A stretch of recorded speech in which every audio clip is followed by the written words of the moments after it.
is the journey of Vision Lamka. So we'll start with that, and after that we'll continue with the program.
A very good morning to the respective principal, Pu Dr.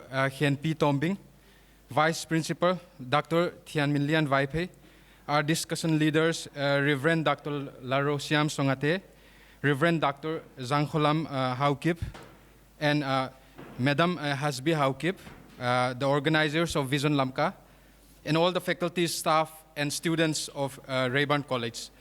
I am Sam. I'll be your moderator for today. As we can see from the video that we just watched, Vision Lamka is a registered organization of like-minded individuals with a very rich experience of sharing their common vision of making Lamka the best place in the world. And I think what they are really interested in is laying the foundations for us to claim someday that we can claim that Lamka is the best place in the world. And so in that light, they are interested in having conversations such as this, and as we've seen, talking to the media, publications of their booklets, sharing of their visions, etc., to see if there are also like-minded individuals like them who are interested in or concerned about the future of Lamka. And the topic, the very interesting topic for today, which is entitled Promoting a Healthy and Ethical Urban Culture, our unique urban culture, is one of the 10 objectives that Vision Lamka seeks to introduce towards realizing that shared goal of making Lamka the best place in the world. And if I am not mistaken, this is, I think, the first event where they are intentionally seeking out to reach to the youths, the student community. And so really the idea of organizing this event is to get the feedbacks and ideas from the student community. And so almost as a way of telling you how we are going to go about it, in our first event, we have 3 speakers who are going to share. And then in the second event, we are going to have an interactive session. And so that time is really for us to jot down our questions and challenge from the nature of the topic, from the use of the adjectives to our concerns about Lamka. It is our responsibility to jot down and give feedback as much as possible.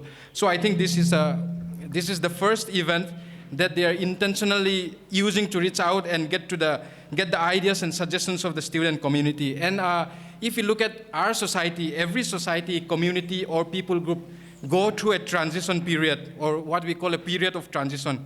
The Lamka that we see today is not the Lamka of the 80s or even the 70s or the 60s.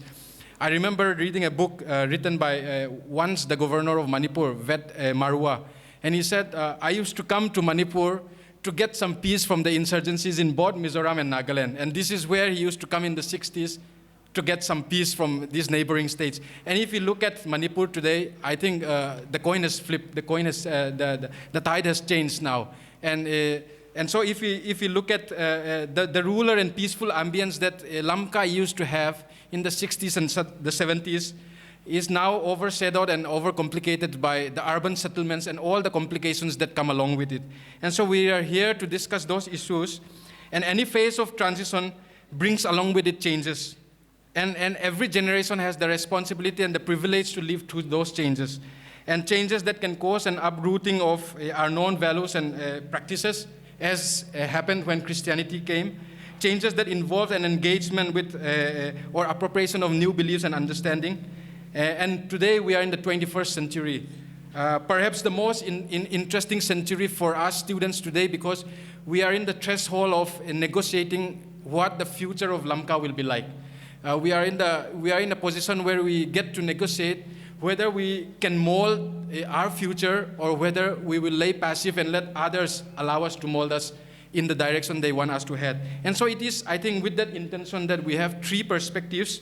Our expert panelists who are going to speak from 3 perspectives. And some of the questions that I believe they will also engage with are, first, what are the roots from which we draw our understanding of who we are as a community? What are some of the roots from which we draw our understanding of who we are as a community? What are we transitioning from? And where are we transitioning towards? I think that is the first question that I'd like to read out. The second one is, what are the values which we say govern our lives?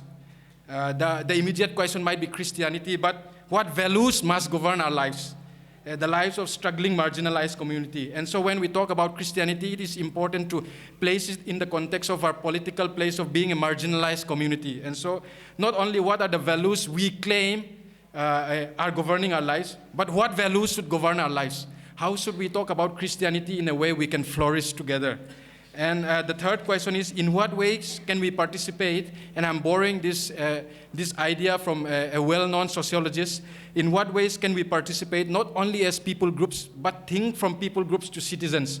In what ways can we use our cultural ethos to contribute to the laws of the land in such a way that it is both authentically ours, and it is also both authentically the place that India is proud of?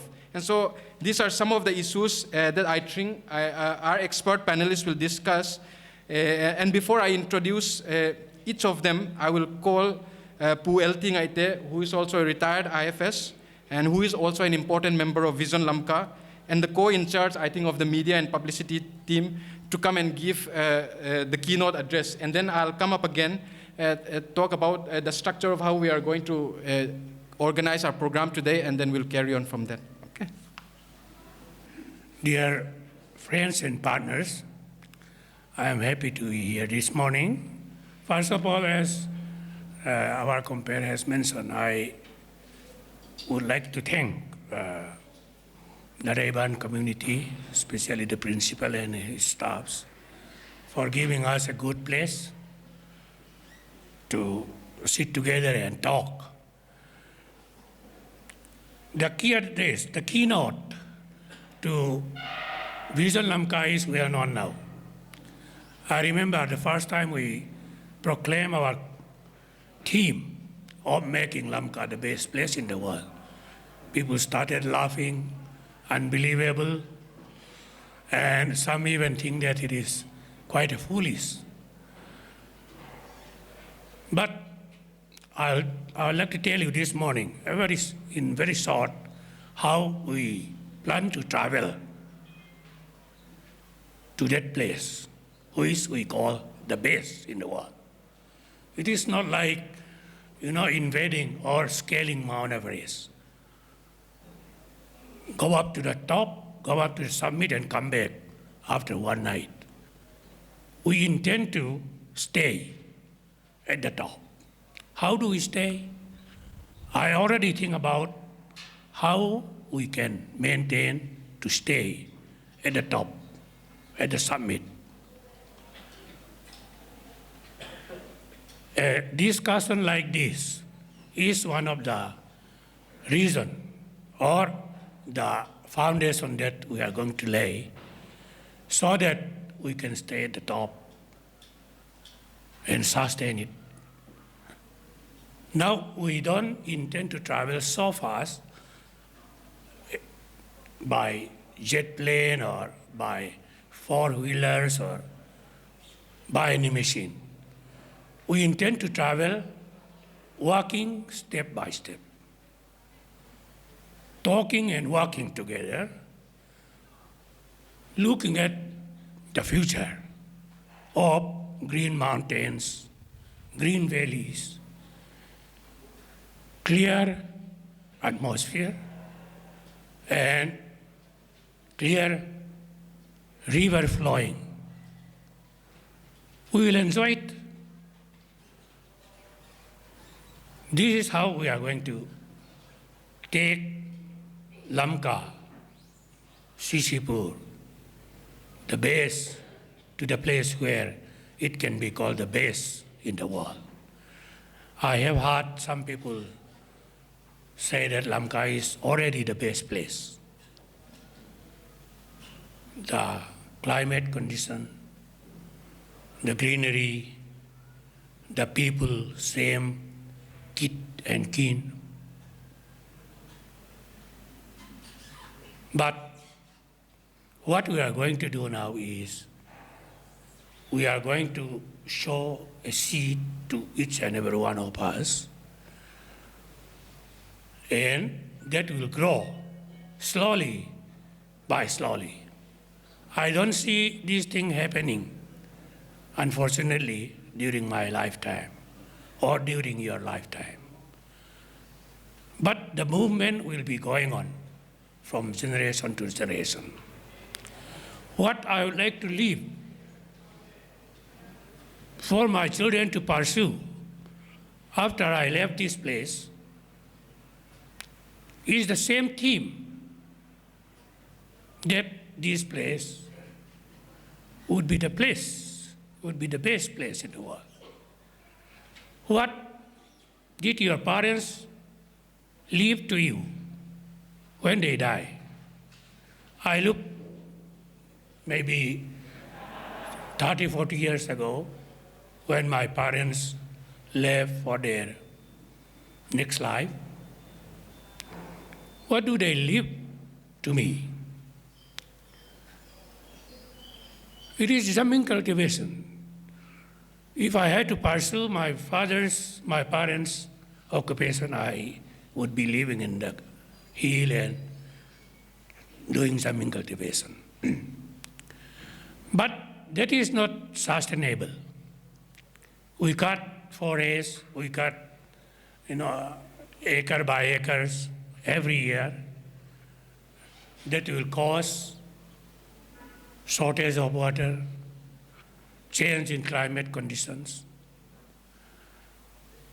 But what we are going to establish now is by slowly laying the foundation, organizing seminars and talking to one another, to put our heads together, to put our knowledge together, to make Lamka the best place.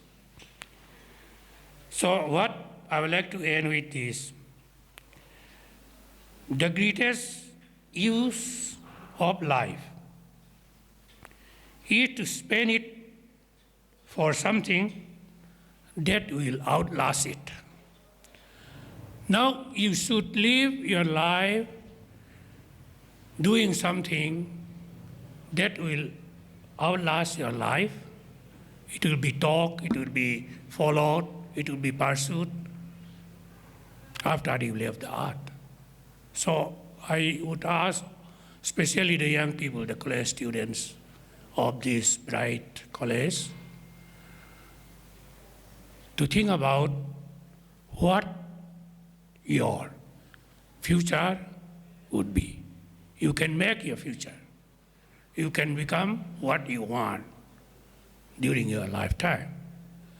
And not only that, you can live a dream, you can live a movement which will be followed by your next generations. And our theme, making Lamka the best place in the world, is what we have today. Thank you very much, and I wish everyone a good, enjoyable time here in the college. Thank you.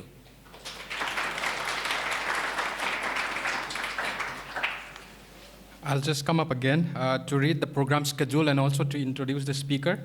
This will probably be the last time I'm coming up.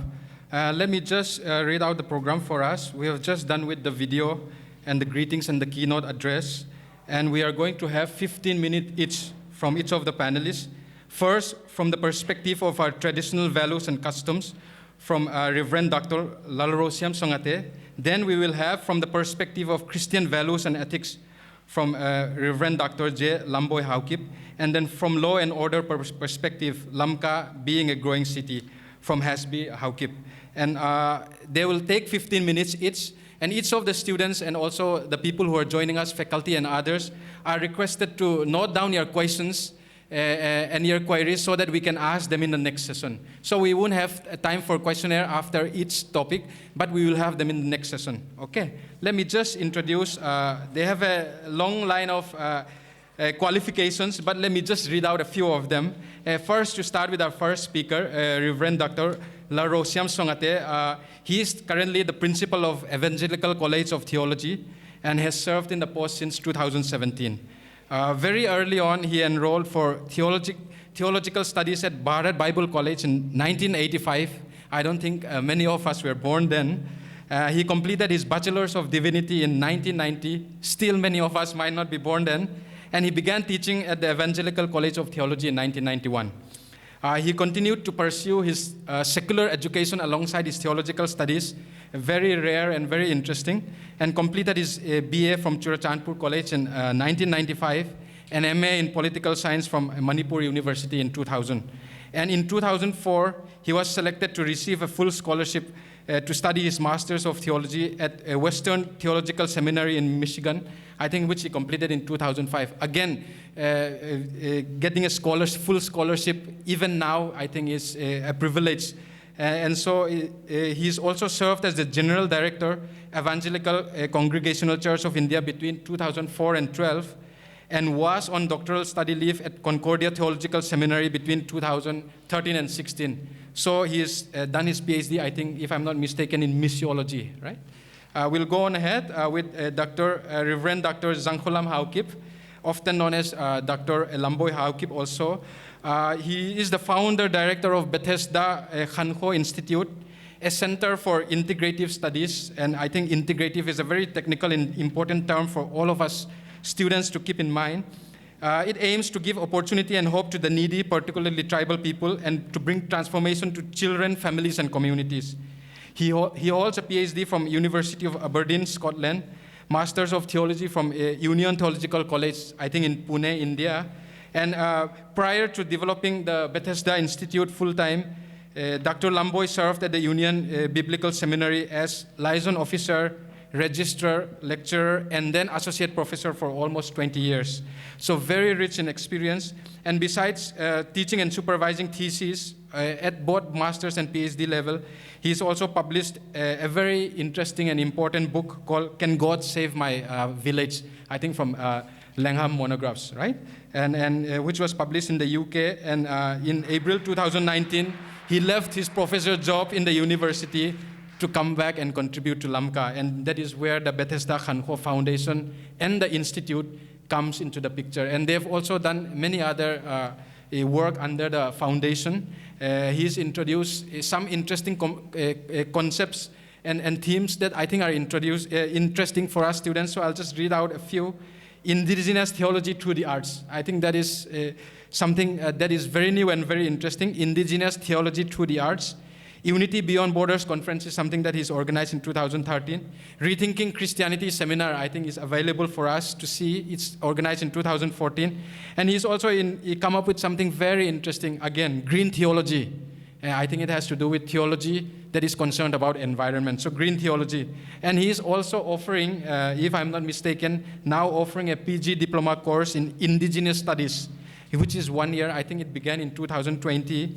And this is a good bridge program for PhD students who are interested in Indigenous studies. And for us, for people from Lamka and Manipur, we have to be interested in Indigenous studies. And so have a look at all of those. You'll have time to interact with him later also. And we also have Madam Hasbi Haokip, who has joined us. She has done her education from Shillong, if I'm not mistaken. She is one of the few lady MPS officers in Manipur that we have, and they're one of the most dynamic, along with Hasbi Haokip and also our SP. They have done a lot of good works, not only in terms of maintaining law and order, but in terms of COVID, in terms of participating in seminars and talks like this, in trying to contribute to the society in a total sense. And so they are not just interested in what we often known as their main work, which is maintaining law and order, maintaining peace for us, but they are interested in, especially as a border area where we have lots of issues coming up, and also as a urban area where we have lots of urban-like complications coming up. They are invested, I think, almost 24/7 in attending to all of this. And they have also, I think, with the SP together, they have come up with, I don't know if you remember, in 2017 or 19, they have come up with an idea of distributing sweets to people who are not wearing helmets. And that is their Drive Safe Awareness campaign. And so we have two very dynamic leaders, one of them who could join us, who are interested in coming up with new and very creative solutions to the problems that we generally face in our community. And so, without further ado, Reverend Dr. Lal Roshem will come up, take 15 minutes. I won't prompt you, so I hope you'll be mindful of the time, especially as we are all students. We also want to teach them how to manage time. And then right after that, I think without any comments, the next one will come up and so forth. Okay. Good morning, everyone. I count it a privilege to take this time to share with you what have been bothering me for quite some time, and it relates to the topic that we're going to talk about today. And before we get into it, I want to explain that when I set my time for today, I was thinking that we started 11 o'clock, and then we finish by 1. I leave at 1 o'clock, and so I call a meeting at 1:30. So if time goes a little beyond that, and I have to leave at 1 o'clock, I beg that you would understand me. All right?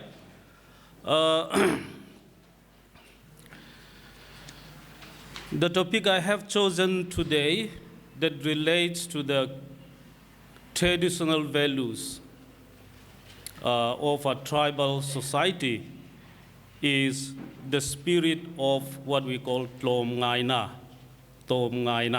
Okay? This is one traditional value that is deeply embedded in the fabric of our social life.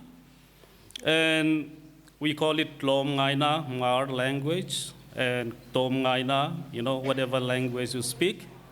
And this is what makes our society, our culture so beautiful, but has become less popular, or that's what we think. And so I want to talk on about this. I have some definitions here. It is defined as the selfless act of help and assistance to others, even without any expectation of reward for oneself. It refers to a moral code of conduct that demands every people to be hospitable, kind to others, unselfish, courageous, and helpful to others, even at the top of self-sacrifice. In short, it stands for selfless service for the welfare of others. There is no word in English that carries the full meaning of what we call Tlom Ngaina, and so we will continue to use our tribal word in the course of our discussion. Within our tribal society, how Tlom Ngaina was practiced, since time immemorial, people saw their Tlom Ngaina to help others in time of accident, calamities, or death, or what we call siatni, okay? And for instance, if a man got shot while hunting in the jungle, or someone died in the forest, the community gathers together to bring back the dead body or the injured person. Or if someone is lost and drowned in the river, the whole community gathered together to search for the dead body. And if there is death in the village, the community gather in the home and sit with the grieving family, while the young people proceed to the graveyard to dig the grave and give a decent burial to the dead person. All these things are done without expecting anything in return. This is what we call helping those in need at the expense of your own time and resources without expecting anything in return. This traditional value is being taught and inculcated in the lives of our forefathers at all levels. This beautiful traditional value of Tlom Ngaina is a legacy we inherited from our forefathers, but that blends so well with the formation of our Christian character. And so I would like to talk about what we can see, a little bit of what we can see from the Bible. There are many instances in the Bible. One of them is that exhibited in the area of hospitality. It is said that in Bible times, people believe that you see God in the face of a stranger. And so they would do anything to entertain strangers. This reminds me of the story of Lot. When he received 3 heavenly guests, they were about to destroy the city of Sodom and Gomorrah. And then the whole community came, broke into the house of Lot and said, we want those 3 guests that you have. We want to molest them. And Lot said, no, please, my fellow villagers, please. I will give you my 2 virgin daughters. Do what you want to them, but please spare my guest. The thought of giving away your daughters to such people, it sounds really bad. But we have to see the extent of care and concern they have for their guest, for the welfare of their guest. And then we come to the New Testament. We see the parable of the Good Samaritan, where the Good Samaritan forgets about what he was to do and tend to the sick person who was lying on the roadside. And then we have instances of how Christians get together in the book of Acts and share their belongings, to help one another. And finally, we have the person of Jesus Christ who gave his life a ransom for our sins. So in all of this, we have this selfless sacrifice, selfless act for the benefit of others. This is what we mean by Diploma. And so we see Jesus Christ as a perfect embodiment of this value that we have in high esteem. All go to bed hungry with hungry stomachs. And besides the demands of what we now call essential commodities, like which are considered as luxury in the past, like refrigerators, washing machines, TVs, air conditioning, 4-wheelers, etc., are all consuming our time and our resources. And therefore, our ability to volunteer for such kind of emergencies has become so weak. And so there is a sense in which the spirit of Diploma is on the decline. It is true that times have changed, and so are our needs and our capacities to render help to those in need. But we also need to take the spirit of Diploma at the next level. That is my main concern at this time. For example, today, a person who is employed may not be able to give a whole day to search a missing person in the forest, or a teacher may not have time to volunteer to dig a grave or bring a dead body home from the jungle every time somebody died or somebody is lost. Or a shop owner cannot simply close her shop for the whole day. Or besides, today many young people are out of stations because of work or because of studies. We need to understand that the idea of Diploma need not be limited within emergency cases. What I call by emergency cases means death, accidents, or calamities. There are different areas where we can actually be this spirit of Diploma in our day-to-day lives. It is not just respect for elders, even respect for parents is on the decline. There are different areas where, in olden days, when an elder speaks, the young people listen. But today, even if the elders speak, the young people talk back. So we not only listen, we not only talk back, but we also argue against our parents, against our elders. There is a decline of respect for elders within our communities. This is something we need to inculcate. Respect for, you look at this, let's talk about the nearest people, the Métis society. You look at them, they have so much respect for the elderly people. This is something that is, we see fast declining. And the second thing I want to talk about is, my time is fast, cultivate a spirit of courtesy. I do not, one thing about our people is that we are so stingy when it comes to being courteous. I do not mean that we are not courteous among friends and neighbors, which we are all very good. Let me explain. Go to any office, especially government offices, and if you don't know anyone there, you are sure to have a difficult time because, visitors are normally ignored. Most visitors do not know whom to approach when they go to offices and are often in need of guidance with regards to what they come for. Those are times when we need to be courteous. If you are working in that office and a visitor comes, welcome them, talk to them, explain them. You are there working, you know everything, nook and corner. But a visitor come, he doesn't know where to submit the form. He doesn't know where to take the file, Those are times when we need to, exhibit our spirit of Tlom and then be helpful, be courteous to visitors. Not only in government offices, even in shops.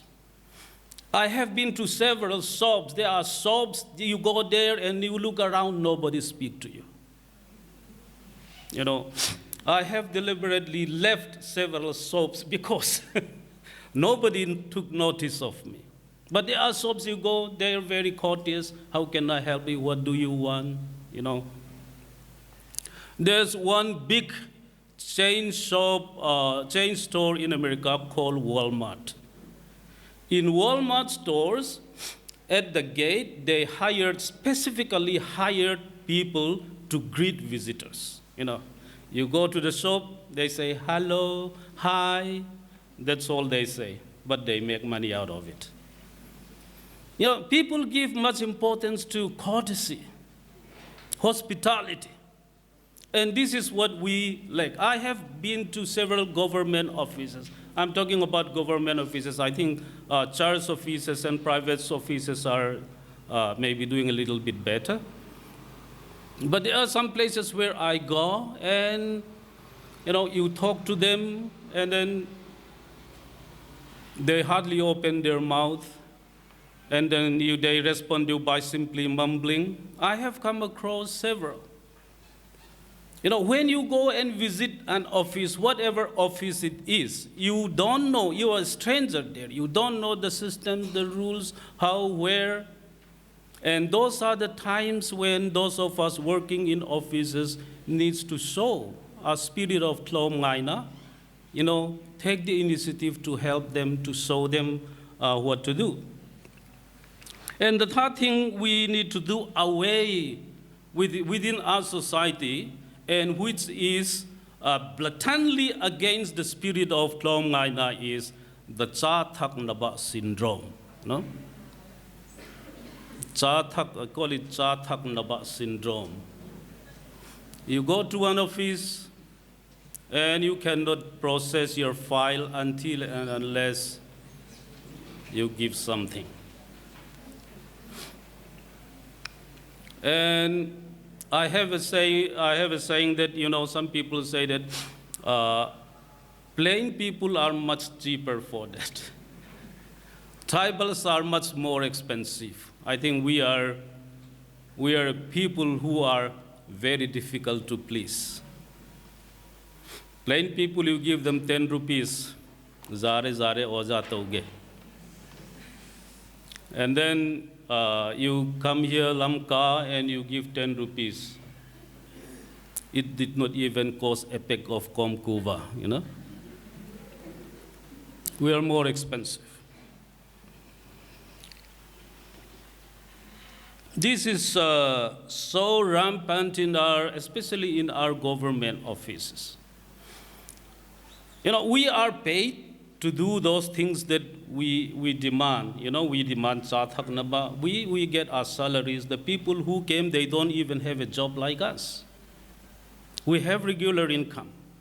But we still want extra money, to do our works, to do our duties. This is not us. We tribal people who have a culture of Tlom Ngaina, we, we spend the whole day to rescue people. We do everything in our power, resources to help people. But when we sit in a government office, when we are sitting in the office, and when things like this come, we expect, we expect Sathaknaba. As long as we have this system in our town, I think we will never have a beautiful society.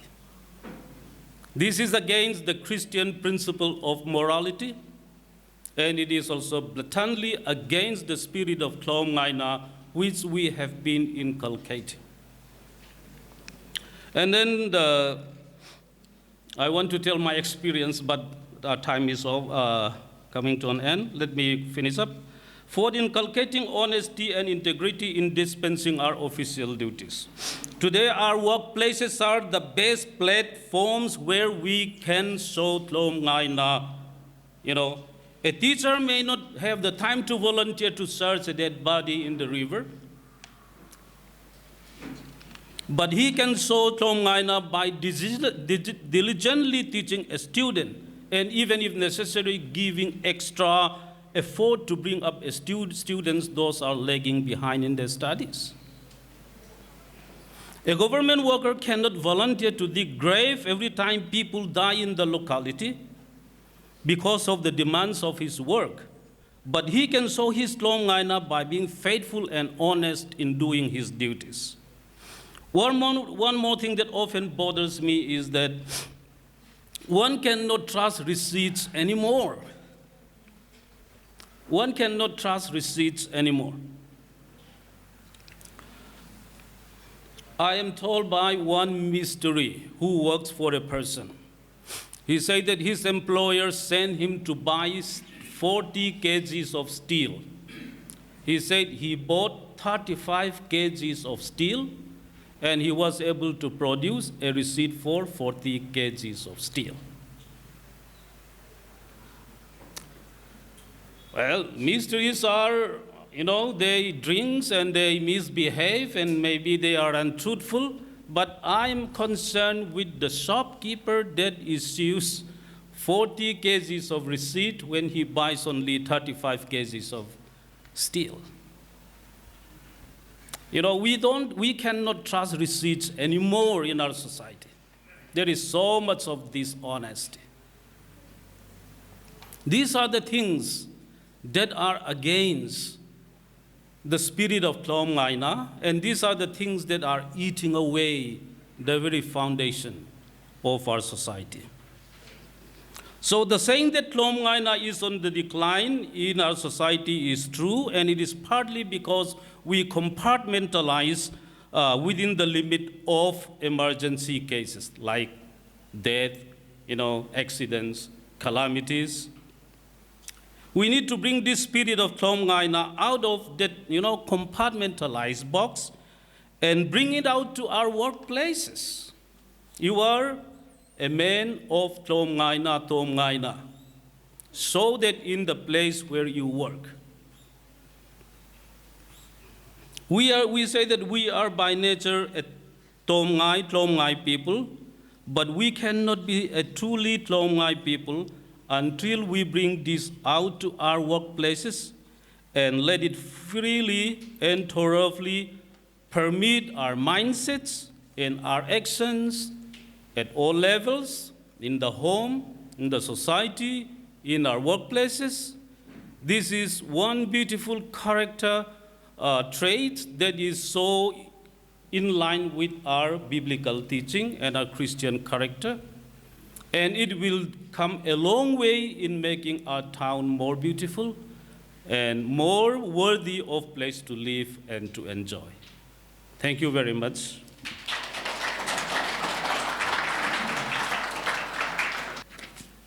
Thought I took some of my books, but I took only this one, so I want to give some copies to the library and then a few of them to our dignitaries today. This book, I want to present it to our ma'am, so she didn't come, but I request our ma'am to please hand over to our SP. Thank you.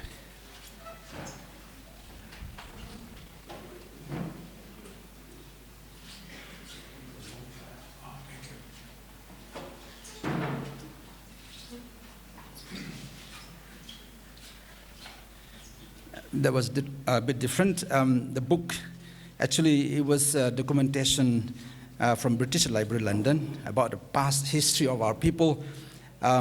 In order to move forward, we need to know our past history. So it was the idea that I gave those things. Please have a look at, after this, what the British people say about us. I'm grateful to organizers for having me today. I'm humble to be one of the speakers today. Also congratulate the Vision Lamka for your vision, your activities, and your hopes and dreams for our town, which we dearly call our own. A few things, if I may, humbly. Urbanization. I understand that the Vision Lamka is aiming to do cooperate with the urbanization. Urbanization is the impact of changes in systems, culture, and value. I think while we want to cooperate with the phenomena, it's also equally important to see what is urbanization. Are we only there to grab and join the movement, or are we also supposed to see whether this is a good thing to do? I guess there's something that we cannot resist, but somehow directly or indirectly incorporated. But again, not everything in urbanization is good. Therefore, there has to be a prophetic voice in this. So I'm not quite sure about the Vision Lamka, the structure, the vision, all that, but then that is where if there was any room to reflect and maybe rethink, that is one that I want to say. The other thing that I have a feeling was, why is I'm using English in Lamka? Why do we use this language English here? When our forefathers spoke our mother tongue and understood each other. Is this something that we want to promote it? What is English, by the way? English is some people's language. It is not special. We need English only to communicate, only to survive, nothing more. Our mother tongue is equally human language. Therefore, if the vision of Vision Lamka is really interested in making livable, sustainable community, I think this is also one area that I humbly want to put before them to reflect in the future. Thirdly, look at your list who are there. Recently, one of my students was writing a thesis from Nagaland. You know, the idea in Nagaland is Nagas for Nagaland, Nagaland for Nagas. That is very difficult for the minority people in Nagaland. So I suggest that, why don't you coin the new term, Nagalander? Nagalander, yeah? Nagalander it's a good, inclusive term. Anybody who lives in Nagaland is Nagalander. Yeah? Before the COVID came last year, I organized Lamka Pastors Prayer Fellowship. I realized later on that some people didn't want to come because of Lamka. I don't know how many people will be disappointed with me standing here when the Vision Lamka is organizing. That is part of the reality that we face. So we're not so much interested in the name, yeah, Lamka or whatever it is. We are interested in the people who live in this land we call Lamka. Of course, we have to come up with our own name. The official name is not given by our own, therefore it's always good to come up with our own name, but that's acceptable to everybody who lives in this area. Another one that I want to humbly place before the leaders. Now my task is to speak on a Christian perspective in developing Lamka ethically unique urban city. So before I do that, I just want to say a few things about what is Christianity. There's misconception, particularly in this government, our present government, about Christianity.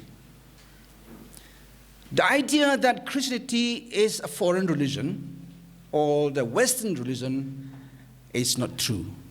Young people, please remember. Students, young scholars, remember.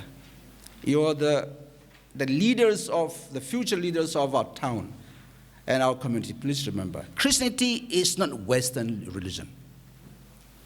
Christianity was born in East and developed in different forms, in different parts of the world, in which we are part of it.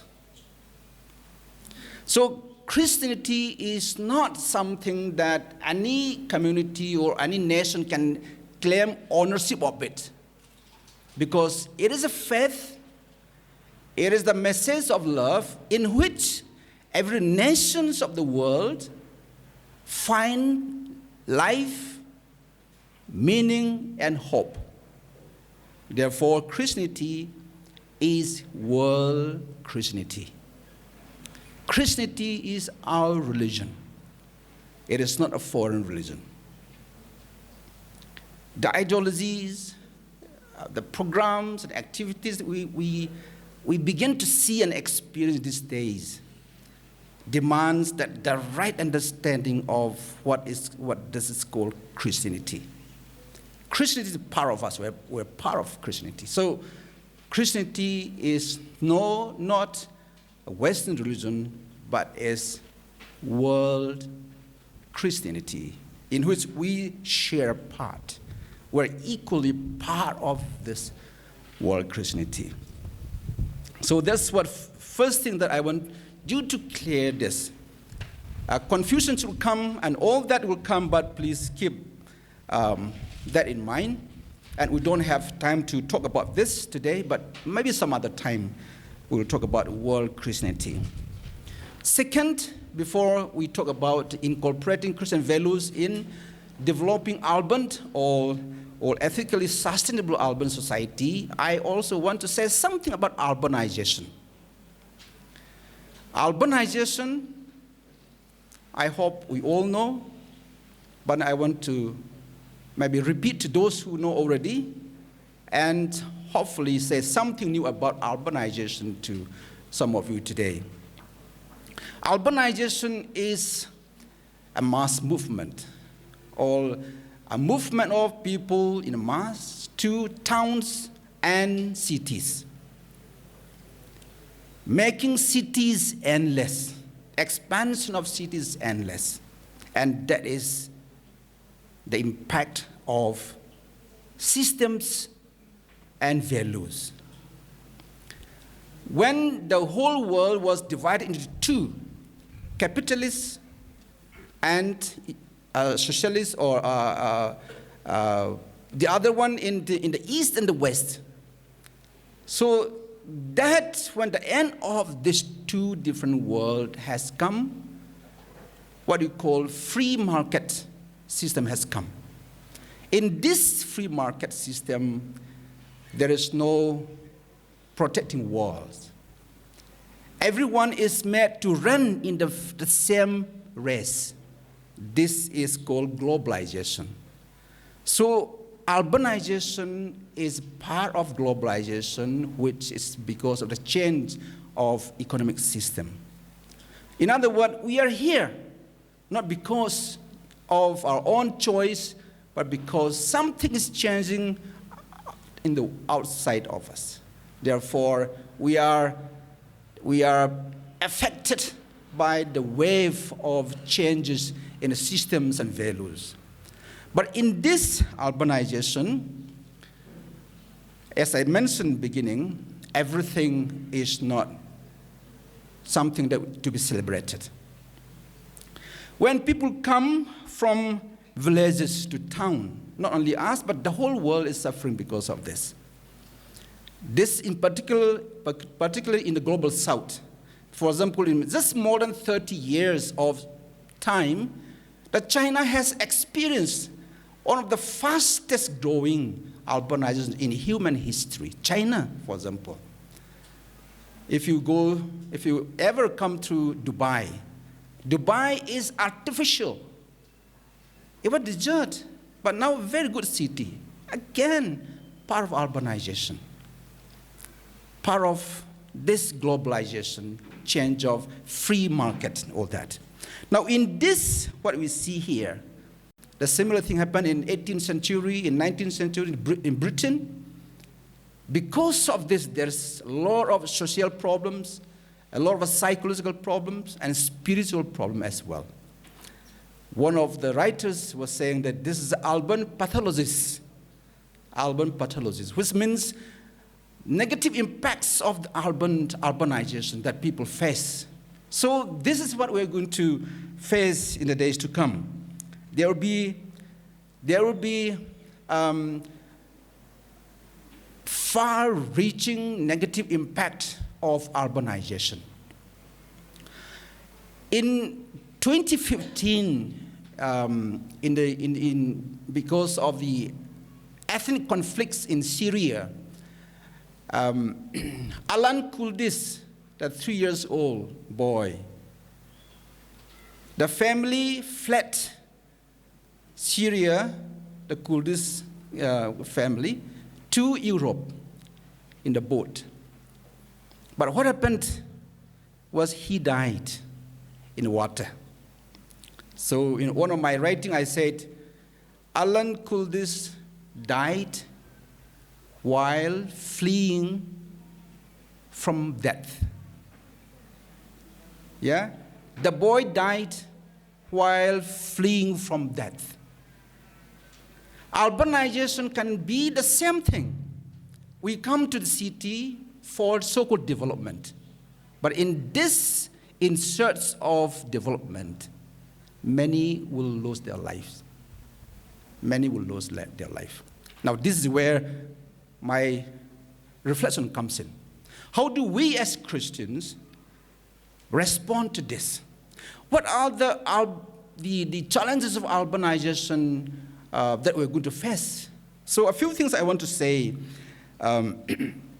We can foresee, we're not prophets. We don't want to be a prophet also, but then based on present experiences, we can say something about the future. One, in Lamka, there will be abrupt cultural upheaval, sudden change, having negative impact on the society. People from the villages will not be able to practice their culture in the town. Their life, their culture will be abruptly ended. Their worldview, their relationship will not be able to continue. Feeling of self-esteem. They'll feel less value about their life, their culture. That's one. We're going to face that one. Second, there will be social segmentation in society. The rich and the poor. There will be a fast-growing few elite group enjoying the wealth of Lamka. This is going to happen. Maybe already happened. There will be also division based on tribe. Let's forget about tribe. Now we are not so interested about tribe. We are interested more about clans. Clans, yeah? Tribe is too big. Now we are interested in clan. Yeah? We're so divided. disintegrated. So this will come more, we'll see more. The growth of the powerful and prosperous, a few elite groups that will make the poor poorer, dependent. One urban sociologist, famous urban sociologist, he talked about a group of people who have literally deleted their names in the government statistics because they were too poor. They were too poor. They were ashamed of the community. Therefore, government literally deleted their names from the statistics. That happened. Drug addicts. Why drug addicts in Churchampo so much? Again, something to do with the system, the way we think. Exploitation of natural resources. The river, the trees, all that you all know.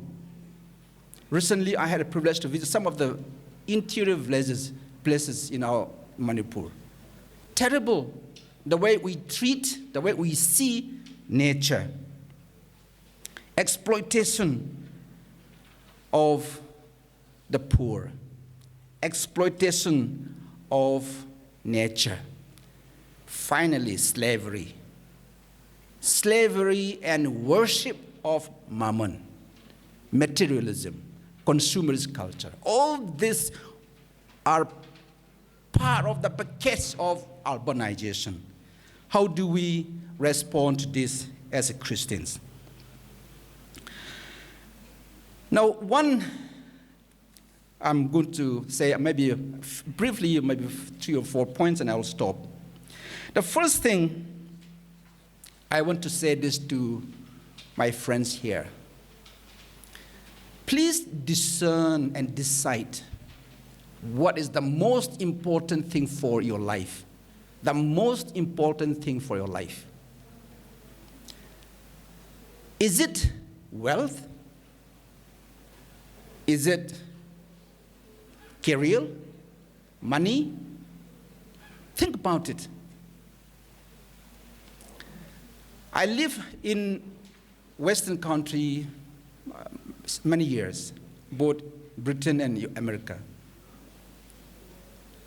The richest people, and they have lots of problems. Mental health, mental illness, depression, all that. If they have money, why do they have those things?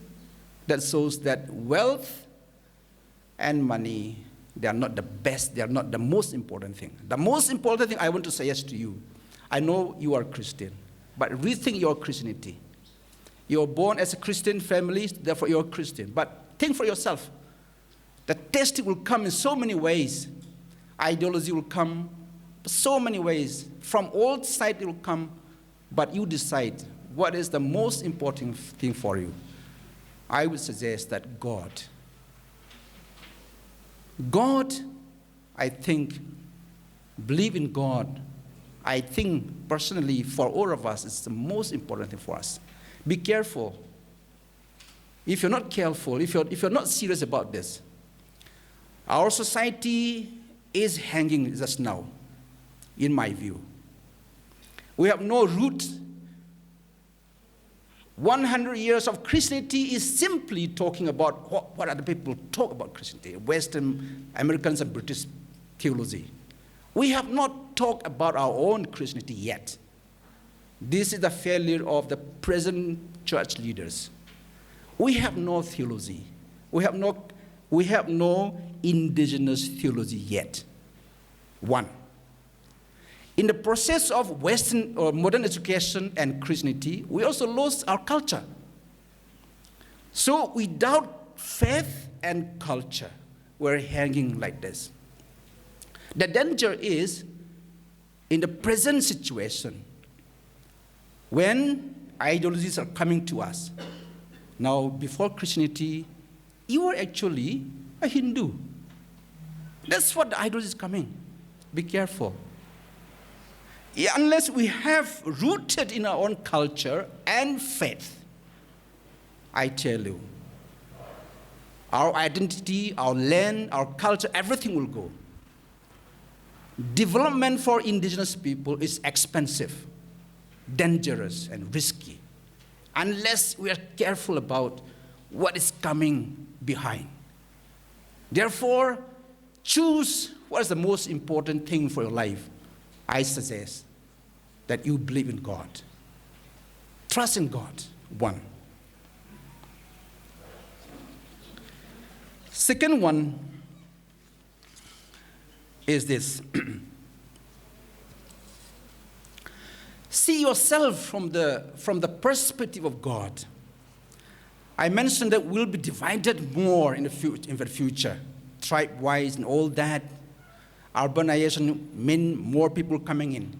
But unless you know how to see, how to understand this, we'll be in trouble. So we have to see from perspective of Revelation chapter 7, verse 9. In heaven, every tribe and nation is there. In Philippians chapter 2, it says, in Christ we're reconciled. In reconciliation, you don't give up your culture, but then you are one with others. That is very important. Accept everybody in Christ. That doesn't mean that you leave your culture, but what it means is that you are not boasting. You are not looking down upon other people because of Christ too. Thirdly, be sensitive to the needs around you. Be sensitive to the need around you. In other words, see people from the eyes of God. This is what the biggest temptation. We are all for development, yeah, all that. We want to go far, far, and then we want to live in America, Britain. That's what we want. But then be sensitive to the need around you, if you're Christian. Very important. I don't have much time. Let me go on. The next, creation care. In pursuit of money and wealth, we have destroyed everything we have, including nature, trees, rivers, birds, all that gone. But I tell you, if all this is gone, we cannot understand heaven. Because heaven, we talk about tree of life, living water. If there is no good river, how we will understand heaven? How will we going to understand God? Therefore, trees, all this, what God said in Genesis chapter 1 and 2, everything's good. Who are we to treat them less important? Very important. Again, I don't have much time. Just a few things to remember. Land, for example, in our culture, we never, our foreparents never sell land for money. We commercialize land now. Again, this is very important. Land from the perspective of God is gift from God. We are only caretaker. We cannot own land. No one can own the land. Land is from God. Let's give. In fact, land owns us. Land owns us. This again is a change of worldview that we need to be critical and prophetic about it. So therefore, what I want to say is this. Urbanization is good. I guess we cannot stop it. But we have to develop this using our own culture, as Pusima was saying, and faith in the Bible. If we're rooted in these two legs, foundations, then we can talk about sustainable urbanization. Thank you very much.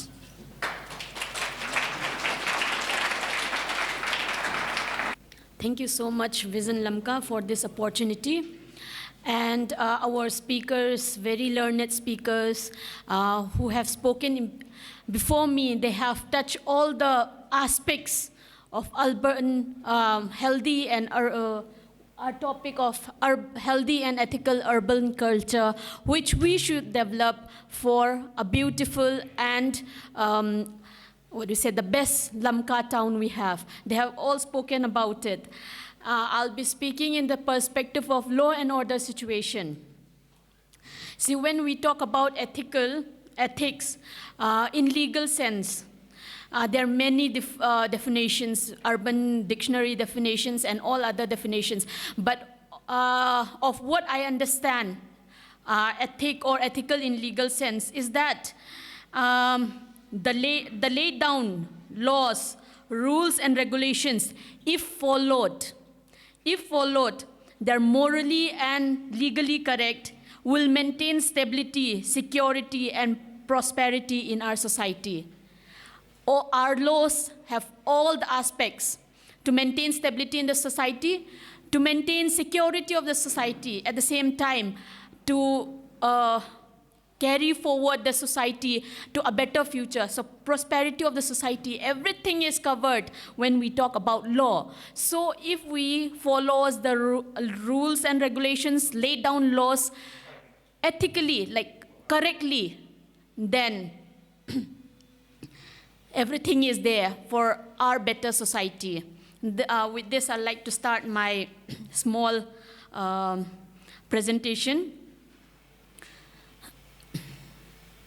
I'm not a student of art stream, philosophy, science, philosophy, history, or political science. I have no knowledge of it.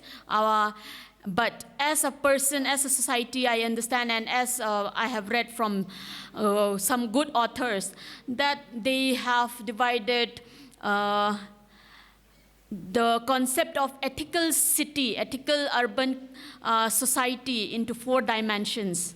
That there should be ethical leadership, ethical governance. That is one point.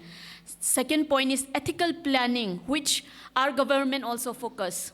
Ethical planning means laid out of our urban cities, like drainage system, drinking water system, or our waste management, our road system, our transport system, our healthcare, everything which it comes under planning. So our government is also trying for ethical planning. So we have good cities in India, like planned cities like Chandigarh. Chandigarh is considered as one of the planned city which the government have established. Otherwise, our cities are like, for example, Lamka city, Churchandpur town. Few villages, let's say a few villages here in Salman area, few villages here in New Lamka area, Lanva area and Tuibong area. They were small villages. And then other villages, other colonies, other vangs, they add up. And then we simply grow into this Churchandpur town. So it's not a planned society.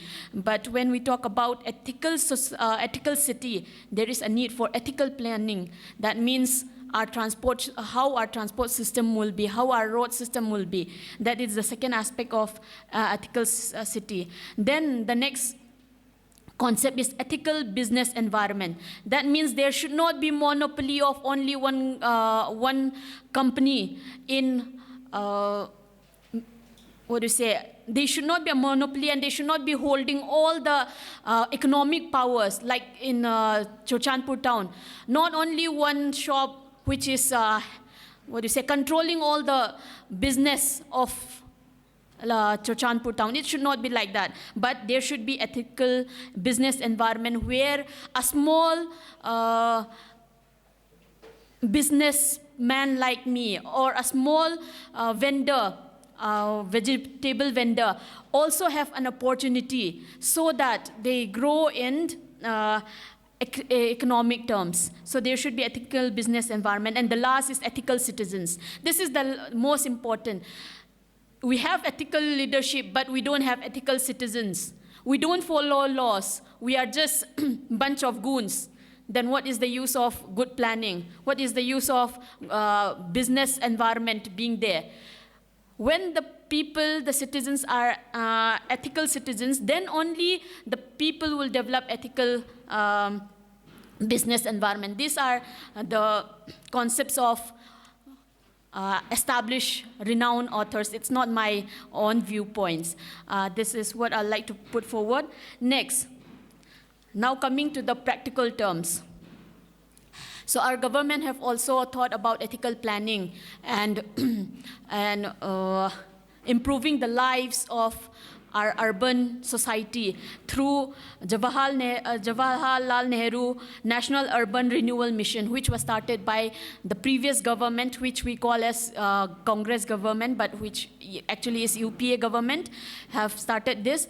Later, the present government have followed it, but have given it another name as Amrut, Atal Mission for Rejuvenation and Urban Transformation. So government is also giving such a importance to urban planning. So our Churchandpur town also, whenever there is a new village being formed up, a new wang being formed up, I'd like to request the leaders, the headman, the village chief, that please start thinking about urban planning, because we are part of urban Churchandpur now.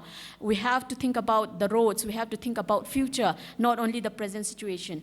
So now coming to our local experience, the law and order perspective. There are various other issues, and we Churchandpur town is very blessed that we have all urban amenities. So with these urban amenities comes, it started with petty crimes of theft, which was in every kind of society, primitive society or urban or modern society. It started with petty crimes, but with the coming of urban amenities and our greed, we have started with heinous crime of murder. Then nowadays we talk about sexual assault of women and children.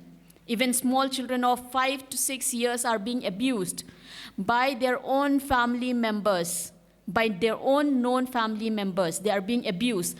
So which way we are heading towards? We are heading towards, the negative aspect of urbanization. We are heading towards the negative side. And these days, sexual assault is not only of women and children. These days, the sexual assault of man is also coming up. See, I am very balanced person. Whenever I speak about laws, I also give awareness to the man. One, I like to take this opportunity when we talk about sexual assault of children, which is POCSO Act, Protection of Children from Sexual Offenses.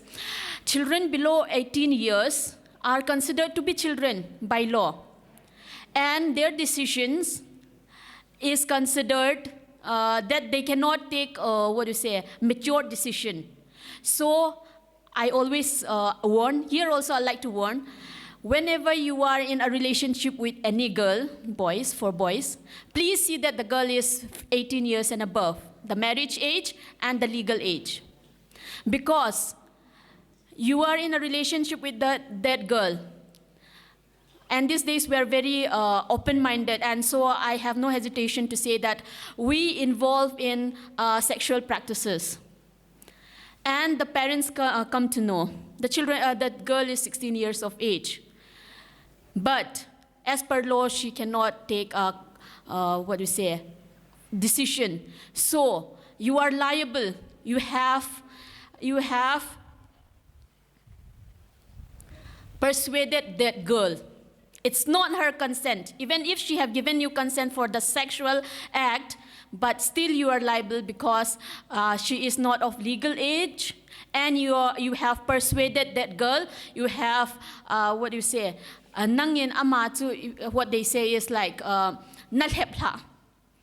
Although she is mature enough for you, for the society, but nangin nalhepla hai, that girl. So you are still liable. So this is one I like to go away from my topic. I have taken this opportunity. So so we have been involved with this kind of sexual act and this kind of crimes. And the next crime we see is economic and cyber crime. We see cyber frauds, like you order something and they ask you to pay money. The most common example is buying of second-hand goods through OLX. They show you good bike, you pay some advance, but they never deliver you the goods. So cyber fraud is there, economic frauds are there, and nowadays pornography, cyber stalking. Girls are being stalked on Facebook, stalked on various social medias, and our girls are, you have to be careful. You share your intimate videos, you share your intimate photographs, and that is the basis for blackmailing. So you have to be very protective of your privacy. We talk about privacy whenever anything, but we don't protect our privacy. Please protect your privacy from cyber space. This is the various crimes which we face in Churachandpur. So why all this is happening? Because we are, we have access to technologies, we have access to internets, various things. We have urban amenities. Why this is happening? Because there is rapid urbanization.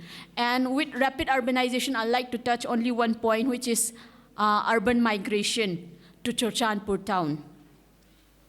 With urban migration, we have mixing of socio-cultural identities.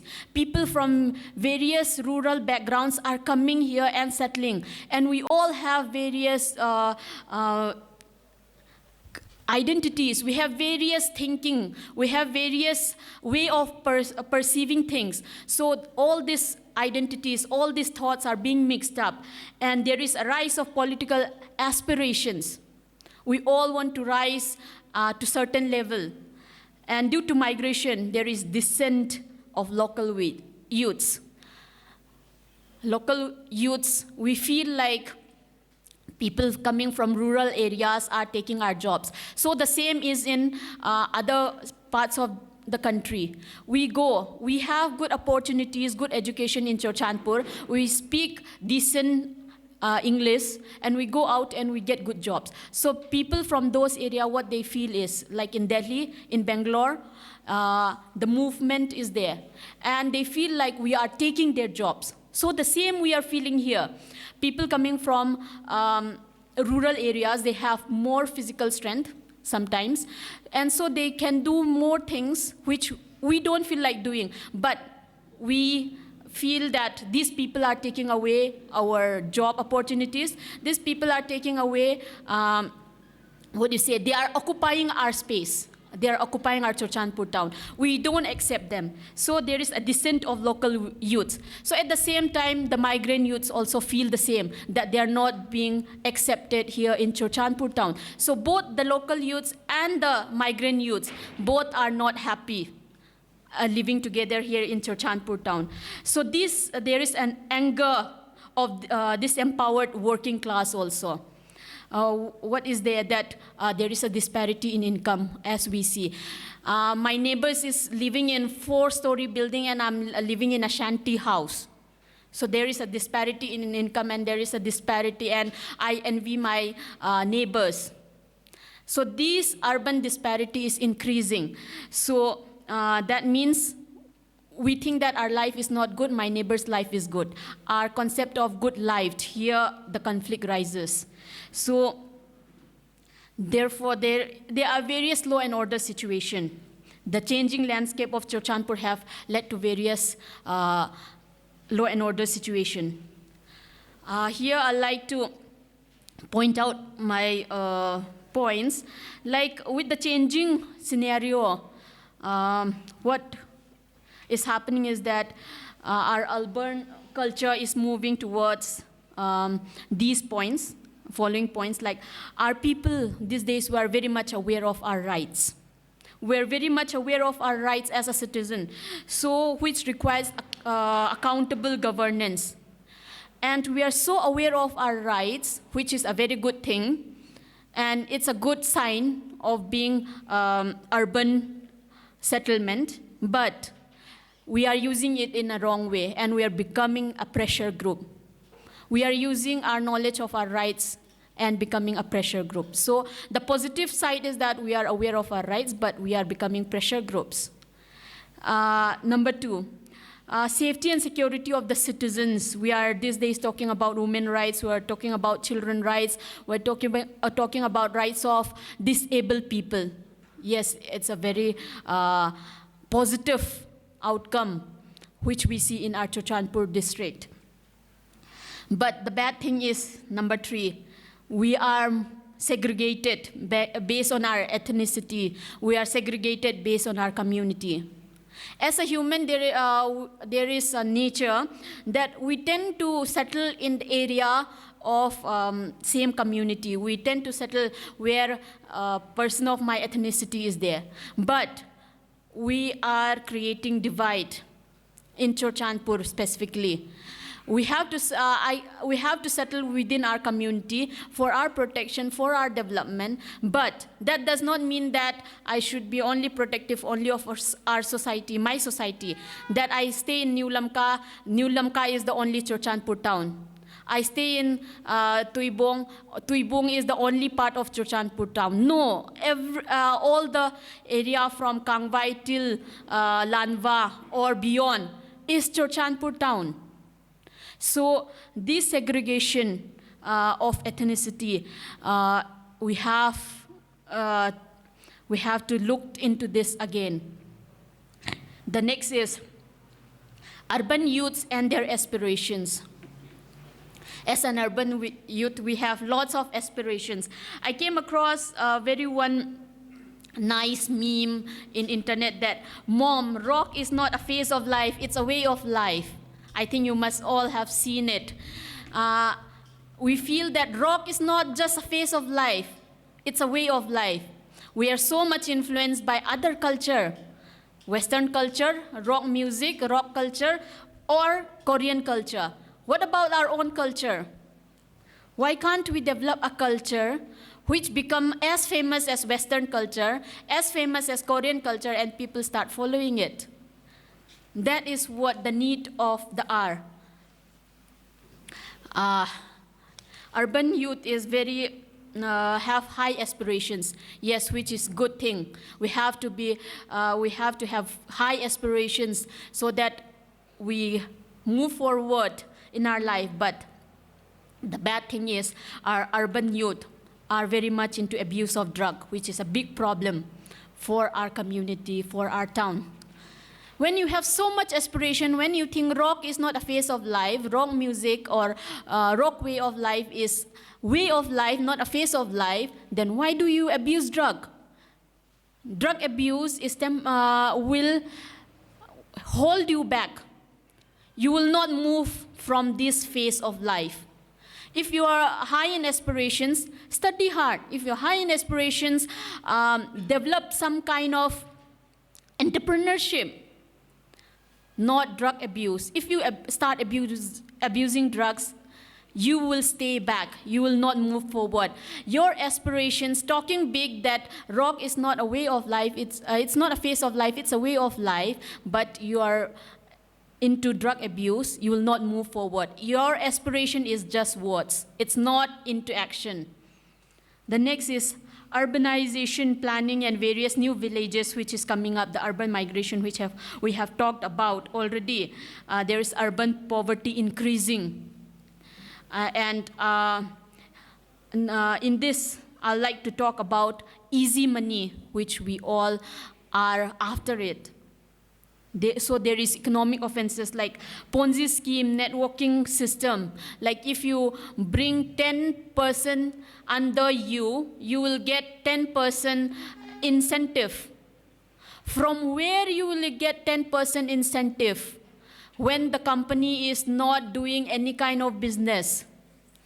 For example, recently More Choice was there, Sarva was there, and other companies are there. Why are we so much into easy money?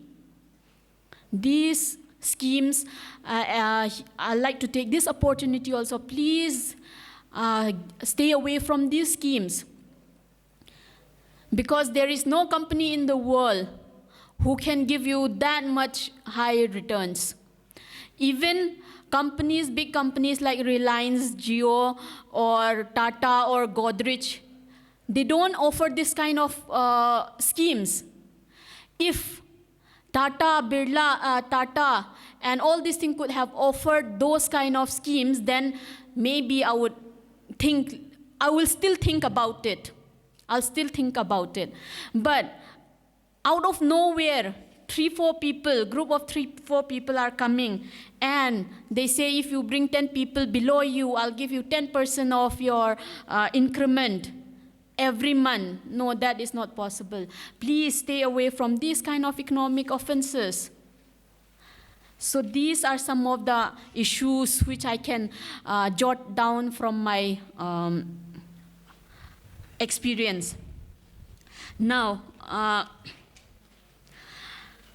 I'll come to the later part of my speech, is that what kind of culture, what kind of urban culture we want, what kind of healthy and ethical urban culture we want.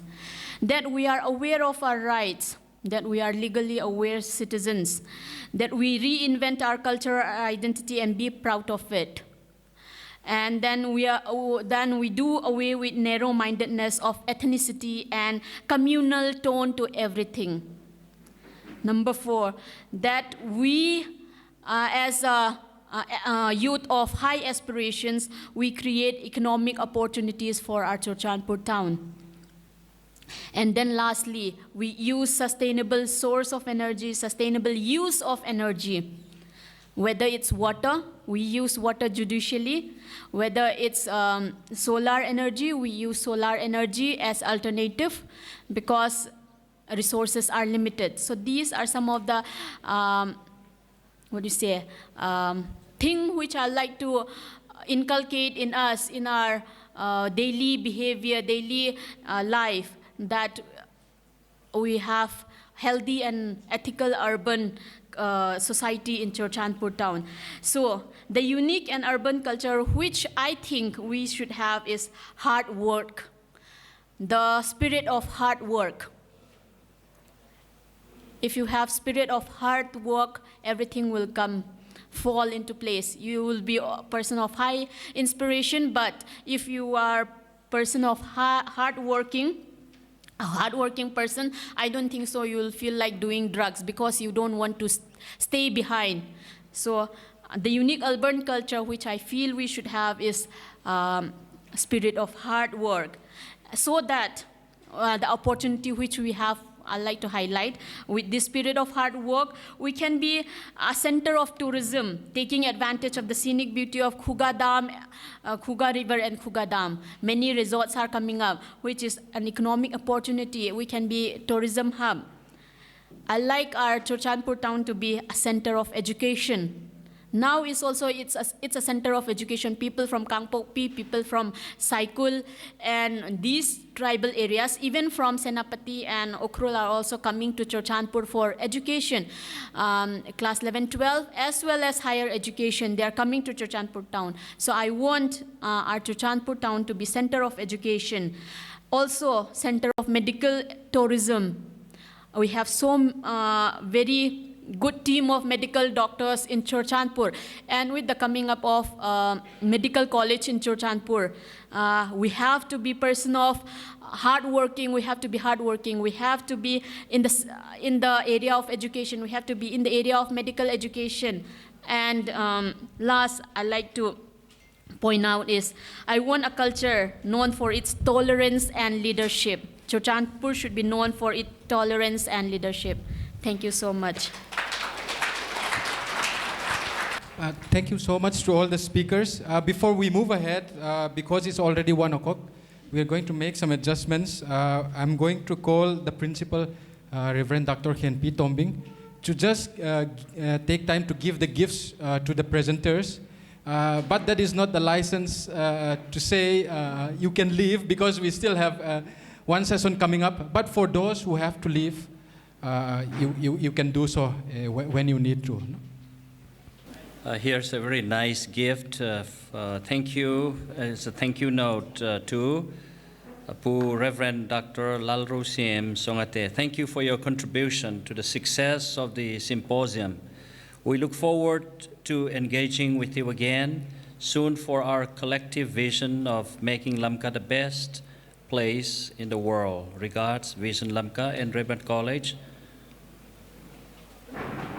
It's nice. It's bamboo It's a bamboo thermal flask.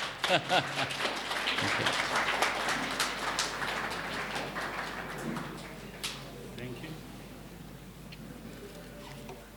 The same reading to Dr. and Reverend J. Lamboy Haukip.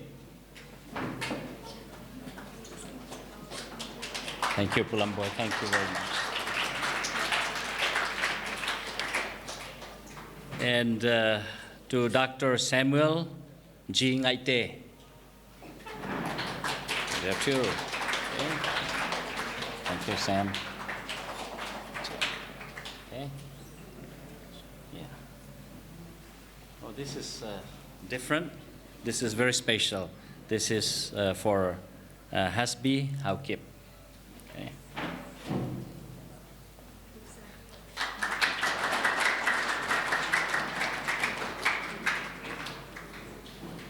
I'll just come up again. We are coming to the discussion session. If you look at each of the presentation, you will have realized that each of them are presenting some of the issues that can come with the urbanization package. And also, whenever we are discussing an issue, the question that has been asked is, why can't we develop our own culture? For example, what is the kind of urban culture that we want to create? And so I hope we are ready with some of the questions. I don't know how best we will do this. It might be helpful if there is someone who goes around with a mic and takes the question from the student community. Or if not, if you're comfortable coming up here and asking the questions, then that might also be helpful. So I'll take the help of some of the staff. We'll put one mic here, and whoever wants to go first. It could be in the form of a comment. Said, sir, you presented this, and this is what I thought about it. I really like this, etc. And if you want to present it in the form of a question, that is even better. They have given you very, very personal and helpful practical advices as well. Feel free to give some questions and advices back if you want to. And so I'll leave the mic here for them. And if anyone wants to start, you can just raise your hands and the mic will come to you. Okay, my question is this. How are the youth becoming a pressure group by knowing our rights?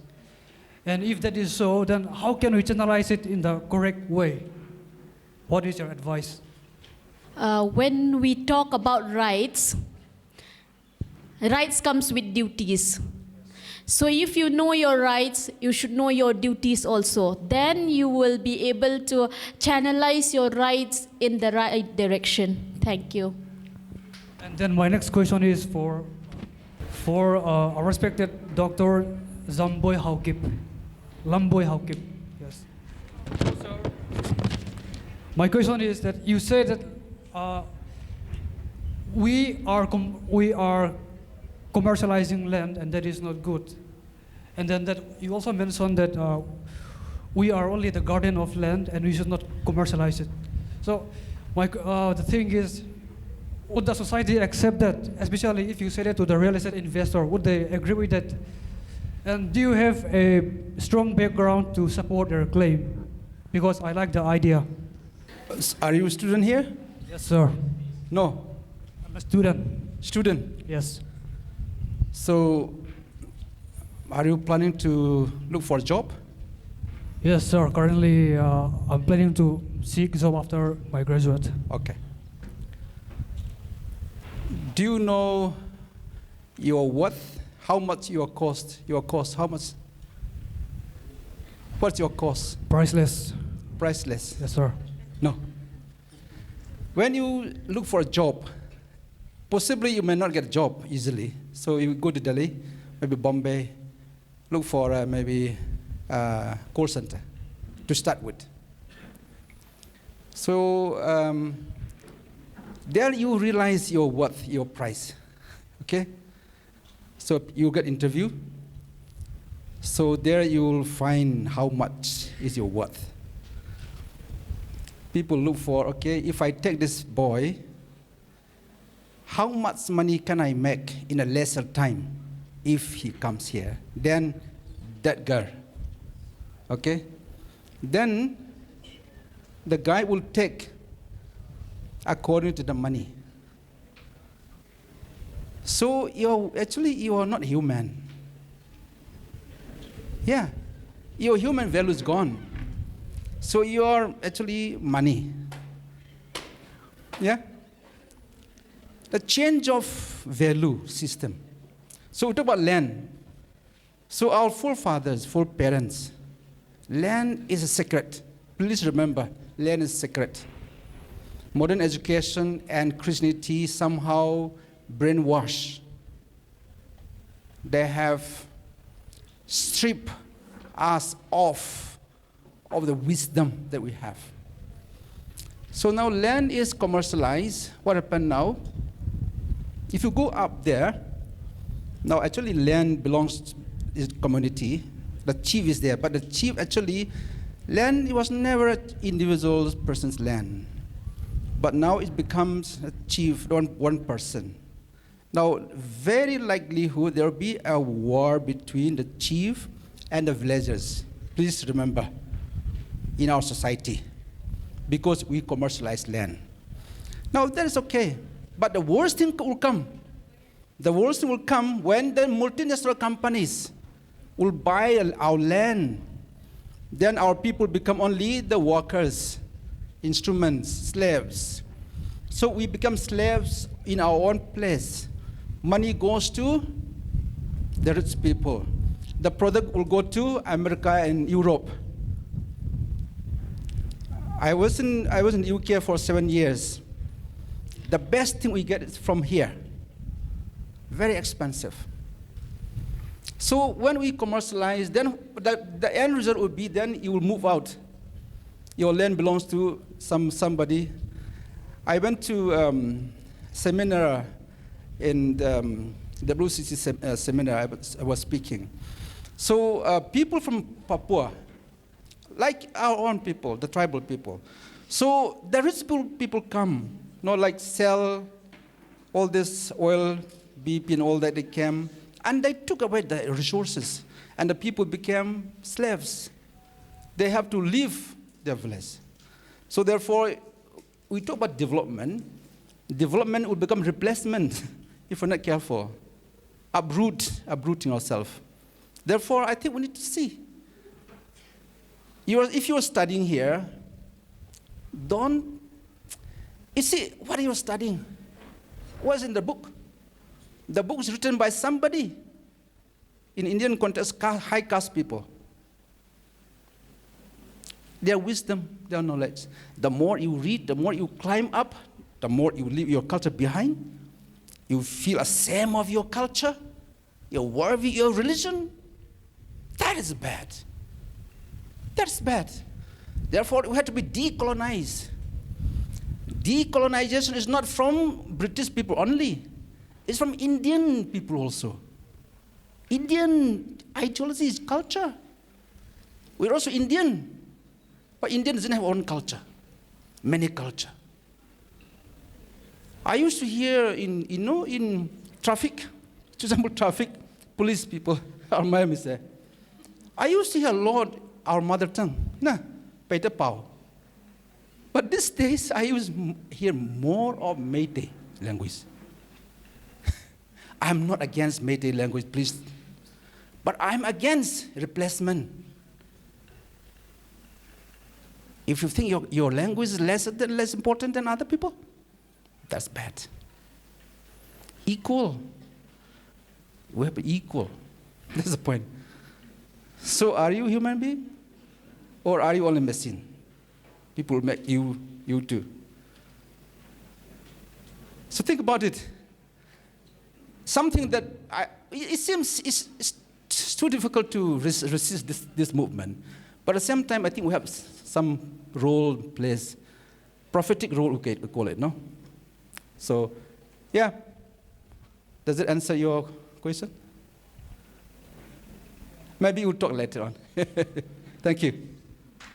Yeah, Pulamboy has, I think, mentioned that reclaiming our traditions. And retaining our tradition is basic, is fundamental for us.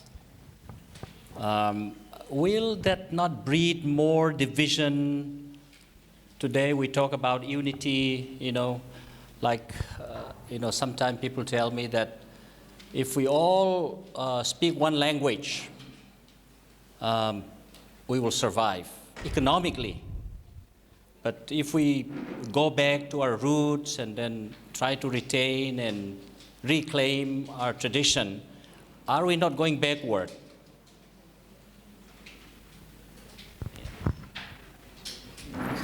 Thank you. Let me stand here so that people can see me, yeah? That's very good. I think Puken has asked me before also, if I remember correct. Who created us? Who do you think? Who created us? God. Or are you coming from a stone, like our Naga people have said? Yeah? We are created by God. So who's God? God is good. So if the Creator is good and He created us, there must be something good in a culture. But human beings are fallen human beings. Therefore, our culture, some of cultures are evil, demonic also. Then the question is, how do we differentiate? How do we differentiate? My conviction is that even this culture is also evolving. What God has created is a human being. Culture evolved from the land, the climate, the environment, the stones, the rock, the river, actually. Therefore, environmentalists, if you ask them, these are all important because they affect culture. If all this is gone, then we'll also lose culture. That's how we need to be connecting in our thinking. My feeling is that integral understanding comes there. What we often talk about culture, again, colonization. The British people, American people. Because the idea was, Enlightenment thought, and also industrialization. They were able to create all these machines and all that. Therefore, they thought their brains the best one. Since they can create the best things, they thought they believe also the best one. So that's how all the spiritualism come, and they came here and they consider as useless people. So when we talk, our understanding of culture is connected to how outsiders told us about our culture. I think that is what I feel we have to decolonize. We have to decolonize. What I feel good about culture is, see, the way how we relate. For us, you may find me too liberal, but then if you see carefully, in our understanding, there's God, human, and nature connection. God, human, nature connection, that worldview is very helpful. Very helpful for ourselves, very helpful for nature, very helpful for God also. See, if we're not here, there'll be nobody to call God God. Yeah? Therefore, very important for God also. Understood? So we have to understand our destiny. Therefore, I think what is most important thing is decolonizing self. That's why I think our education has to do with these Red Indians, Red Indians, also indigenous people in Australia, in also African countries. They're helpful for us to connect. They talk about decolonization, which is about be our own. What is knowledge today? We talk about, this morning we talk about the, what do you call, in academic we talk about intellectual property. See, for us, we cannot have knowledge alone. Knowledge is community knowledge. There's a difference between Western individuals, Western people's worldview, and our worldview. So this time when Western knowledge has come to the peak, they're not able to go ahead. Climate issue is one clear example that we see where we see the Western wisdom has got stuck, Therefore, they come back to us, indigenous people, to contribute. I think that is where we have a room to play. In Christianity also, Western Christianity has declined now. Now, Africans have coming up, we have come up. Therefore, I think this is a time for us to reclaim the opportunity. I will say that we have, I composed a song recently, World Christianity song. I cannot sing, unfortunately, but in that I say, heaven is not complete without us. Indian people call us tribal people. Manipuris, they call tribal people. We call ourselves tribal periods. Tribal is very low. But heaven is not complete without us. That change your mindset. That means you're so important for God. When you say you, that includes your culture. First thing, I think to answer to Pukian, also, my understanding, Christianity has no culture. Christianity is a faith. Whoever embraces that faith, they use the culture. So Christianity is something like, I'm here, for example, I'm talking. So the way he sees me is different. The way the back row sees me, they see me different. I'm the same. But all depends on where you are. Your understanding of God is different. Therefore, when we go, okay, Jesus' voice is different, where you stand is different. So this is how culture comes in. There are elements of culture that are demonic because of sin, but at the same time, there are good culture which God has given us to use when in terms of difficulty. I think which one's bad, which one's good, really depends on more discussion and then in the light of the Bible and Christ even. But in generally speaking, to say that every culture is bad before Christianity, I think, I used to think like that, but then I think I changed my view. Because who was the one who brought us until 1910 when working robot came to Sanvon? Who was it? God. Yeah. If there are two gods, one God brought us until 1910, then from 1910 another God brought us now. Is that? Well, I think God's one. Therefore, we have to re-understand this one. Therefore, I think education can be very destructive. If education is destructive and, dehumanizing, we need to think about it. Paulo Ferreira, Latin American education, is very, very powerful scholar, very helpful. Including education, I think also Christianity, the way we preach also. It has to, when God delivered Israelite from Egypt, God did not deliver only spiritual, the spirit only. God delivered the culture, the land, the story, the people, the politics. Therefore, it's a holistic, integral. That's how I would understand. I don't know if you want to negate, so maybe we'll talk more. Yeah, thank you. Sir, I have one question, mainly for Sir Lamboy and the other speaker who left, but unfortunately he left.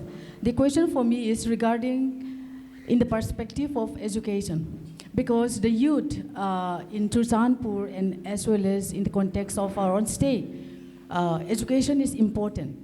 And as education, as one person learns more and more, being educated more and more, then even in morality and even in our own ethics, we become more wiser and wiser. That goes along too. But education, what we know today, by the students and even our own parents is that, by the community, is that once a person being educated, we need a job.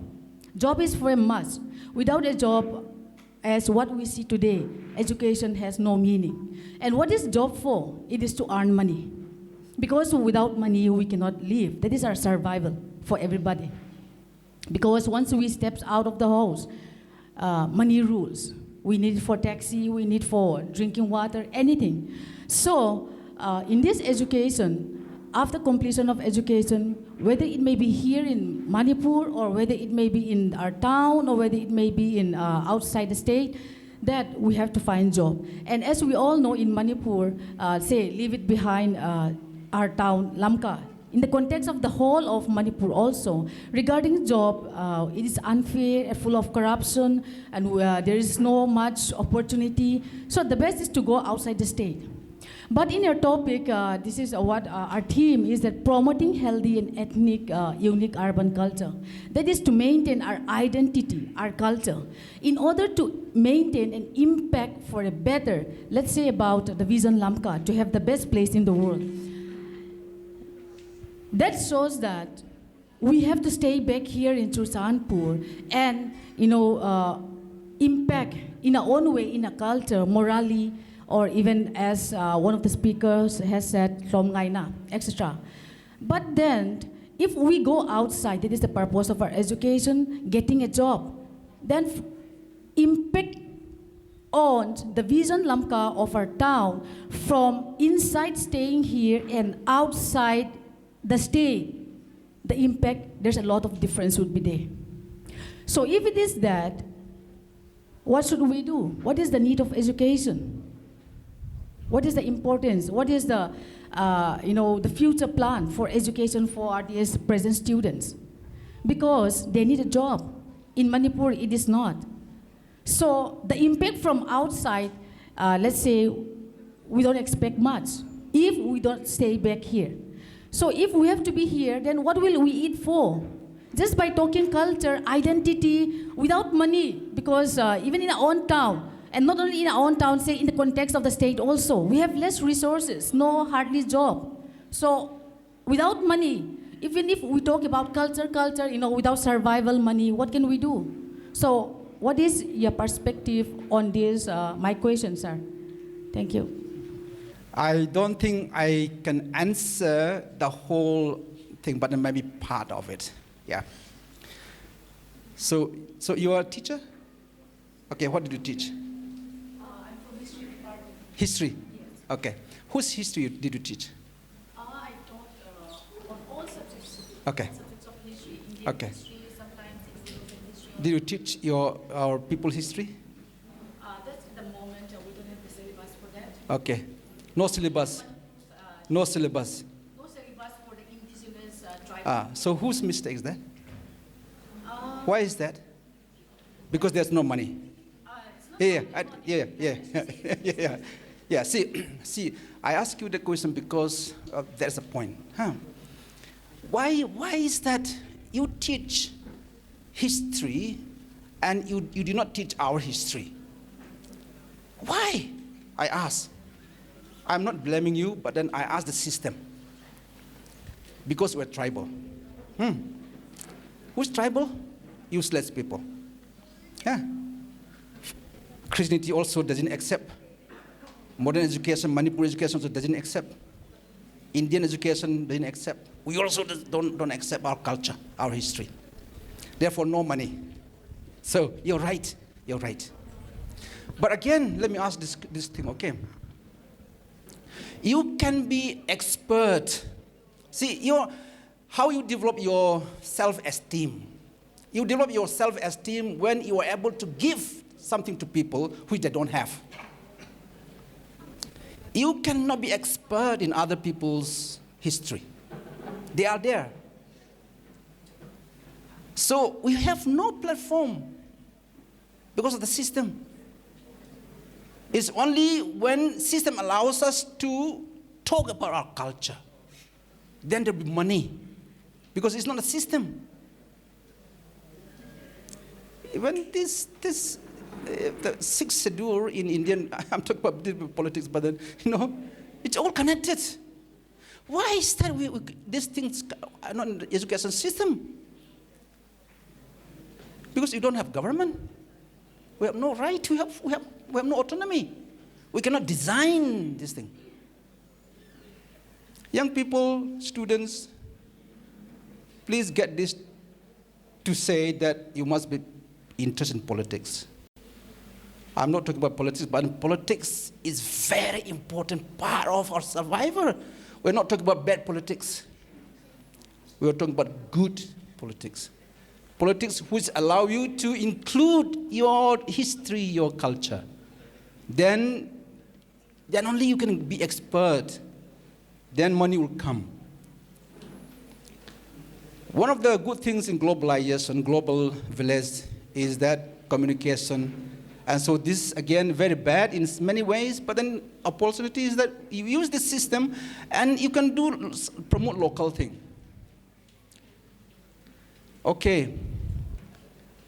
Do you have philosophy? Tribal philosophy? Do you have tribal epistemology? We can't even think of. Why? I'm asking, why we don't have these things? Yeah. So we have to create it. I told Pukhian already, let's make this Rayburn College. It's a pioneer. A pioneer in which we invent new things. We have to join. See, world Christianity is sometimes explained in the painting of a globe. In a globe, you're asked to join. When you paint, you have to bring your brush and color. Don't use other people's brush and color. That means your culture and your wisdom and knowledge. I think that's how I would say. So you're saying is a part of the system that we're here, therefore no money, there's no use of being here. I understood. I found it very difficult too. I lived outside more than 30 years. Only last year I came back. I really found difficult. Survivor. But if we don't do, who will do it? That is another challenge. This is what God has given to us, this part of the land, the whole world. Actually, Lamka is epicenter for our people in Burma, Mizoram, and Bangladesh, and everywhere. Best brain comes from here, should come from here actually. Because we're mixed. So again, how do we use different dialects, different language, different wisdom we have? We should not put the war and segregate ourselves, but we have to come together. I would suggest that maybe Vision Lamka next time when you organize, make the one Haukip to speak Mal language. One Mar speak in Paite, like that. We have to learn our language also each other. It's so foolish and ashamed to say that I don't know Paite, I don't know Mar. That's artificial. If we can learn English, why not your brother's language, your language? Again, this is also part of things. Therefore, we have to develop from here what is there. Wisdom, knowledge, and different things. We are talented people. So I understood your difficulty, but at the same time, I see a lot of hope here. We have potential, I feel. We have potential. But the only thing is that we have to work together. I don't believe in this tribe division. I hate that. I don't like. Because this will block our development. So my development, your development. So we have to overcome this. Our Dr. Sam was talking about, we talk about the Beyond Borders Conference. Beyond Borders Conference. So once I brought up people from Bangladesh. You see, before we used to be one under working robot. But now we artificially divided. So yeah, difficult, but then I think that's where we have to work together. And there's a hope, I feel, because we have potential. Why potential? God is here. God is here. If God is here, there must be something good in our culture also. So let us not simply, say everything is bad, but something good. Khanho, I said, if Modi, our Prime Minister, can internationalize yoga, yoga actually is a Hinduism. Why not Khanko, I said. I explained the concept of Khanko to my friends in UK and US. Now, last 2 years, they observe Khanko Day in Scotland. Yeah? It's good, not only for us, for them also. In that way, we can also share. We can also share. Therefore, I think we have potential. And again, this is a factory. Rayburn College is a factory. All the knowledge we have is a raw material. And what we have to create is something from us. When we're able to create that one, people come and buy. Then we get money. And we survive. We can stay here. Yeah? Thank you. I'd like to ask you one question. We are talking about protecting and safeguarding our culture. So, according to me, why not we promote our culture, one of our culture, that is on brewing of the rice, sticky wine, beer, the harsh wine that we call it Vaizu and all. Instead of our own people, many of our people are dying because of drinking the intoxicated wine and all. Why not we promote that one, our own local rice beer and all, make it very healthy, hygienic, and then instead of drinking others people brewing that wine, why not we promote that is a part of our culture, so that our people also will become rich like the outsiders. So what about, let me ask you about that. You're asking very difficult question to a pastor. I'm also a pastor. See, I live outside in the Western world, and Western world we can drink. In a flight and all is free, we can drink. But I decide not to. Doesn't I think we need some maturity to talk about these things, but then I don't know. I hope the young people understand. Okay. Let me make myself as clear as possible. Part of culture I accept, and good for health I accept. But the issue I have is a maturity to understand for young people. Because now young people are already drinking now, which is very bad. Drinking, living relationship are normal for them, unfortunately, but bad for them. Our own local product would have been better, but again, that too, those rice and this rice will be different. This rice already chemical, all the poppy plantation, all the fertilizer, all the chemical may not be the same because already bad, yeah. But maybe still better than the one that provided by our neighbors here. Very harmful for health, and our own people, our people are dying, and they are coming up. I live next to them. I always see how our people suffer. There's something that maybe in the future I hope will be mature enough to understand and do something about it. But again, at this time, I think if I share what I have in my view, I don't know, the impact may be different. Therefore, let me keep for maybe later time. But in general, if we are mature enough to do it, I think that's okay. But then, even that also, young people might say, okay, this man say, okay, drink and just make the study. That's bad also. Again, that has to do with your understand, your conscience.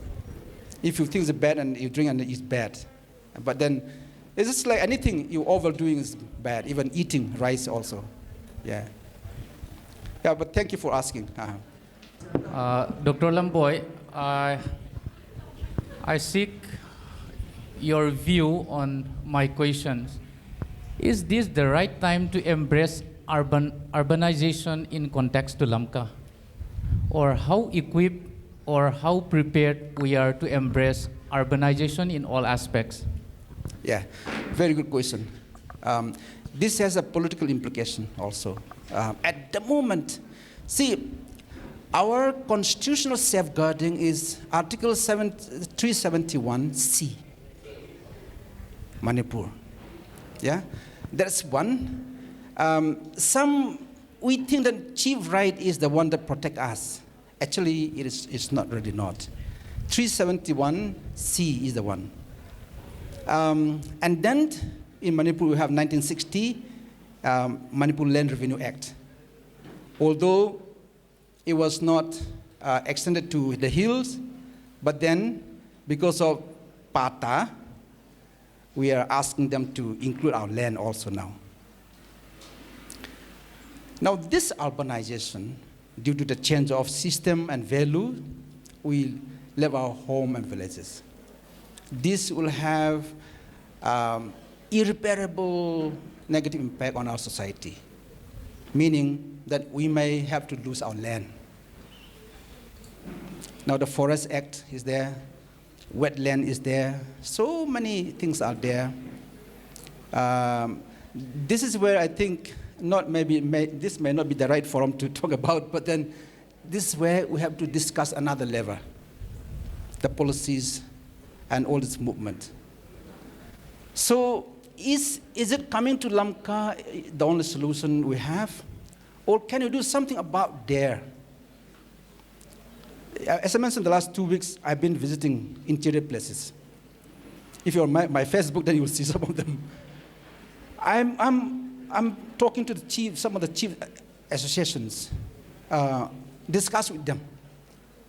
Now, as I mentioned, because of the poppy plantation, all that, there's going to be a war between the chiefs and then the villagers in some places.